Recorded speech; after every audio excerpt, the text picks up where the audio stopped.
ألف لام را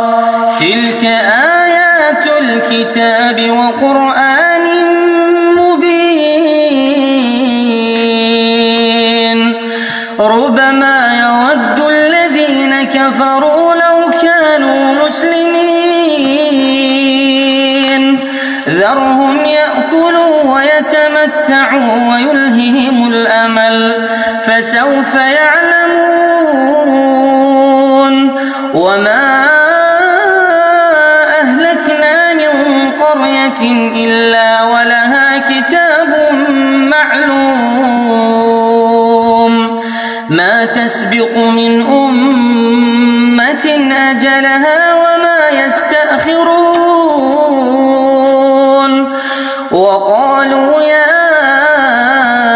أيها الذي نزل عليه الذكر إنك لمجنون لو ما تأتينا بالملائكة إن كنت من الصادقين ما ننزل الملائكة إلا بالحق وما كان